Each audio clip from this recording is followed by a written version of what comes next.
There was a time in my life where someone once told me that they didn't love me. And how did I respond to this? Well, maybe at first, initially upon hearing this, I was a little bit cranky. But then I sat with this, kind of sitting in my own sadness for some time. I didn't really do anything to overcome that. And yet the same person who said that to me still actually came around to loving me at that time.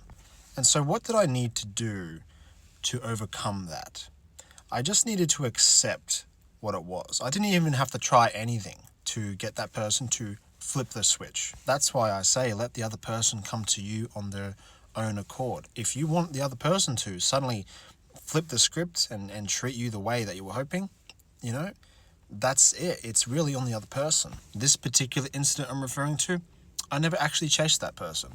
I do believe I had the decency to walk away, and I've actually walked away myself before on more than one occasion. I do believe this dating advice is quite generic a lot of the time, saying that people should be walking away, people should be not chasing, or that the man should pursue, or that the woman is the pedestal, like the prize. All this generic dating advice, I mean, like, who is coming up with this stuff, and where is this coming from? Is this a thing where people just say is this a thing that people say to other people to make them feel good?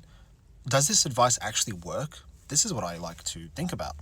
Lately, I've been feeling a little bit directionless because it's like there's so many principles to consider when communicating with the opposite sex. And then you have so many people sitting in different realms, people who are like ultra feminist, people who are like ultra Christian, people who are ultra fixed. And so the same advice that you see on some YouTube channels or other people, it's just not going to work for certain other people, and it's not going to work under certain other contexts. I like to think about what causes people to come to the decisions.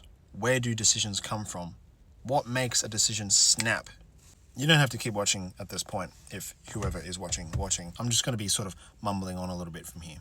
When someone says they don't love you, what do they really mean by that? Do they actually mean that they don't love you, or are they just trying to hurt you because they want you to feel something? They want you to feel how they feel. They want to inflict some type of harm back onto you because maybe they felt some harm was inflicted on them because you said something mean. Maybe that person said something so mean to you, like they'd never want to have children with you because they're so used to being judged.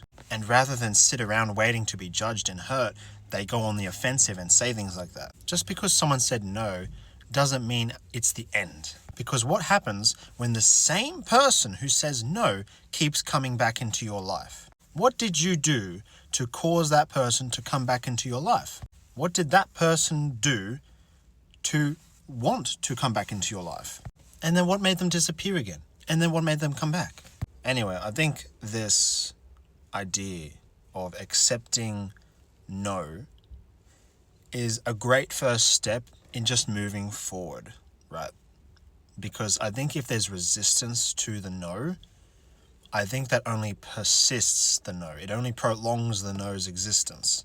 Whereas if we were to accept the no, that stance, and even if it means sitting in our own sadness, even if it means just moving on in a completely different direction, it probably is the better thing to do to accept that no, because if we don't, there is no other path in which the yes could be created.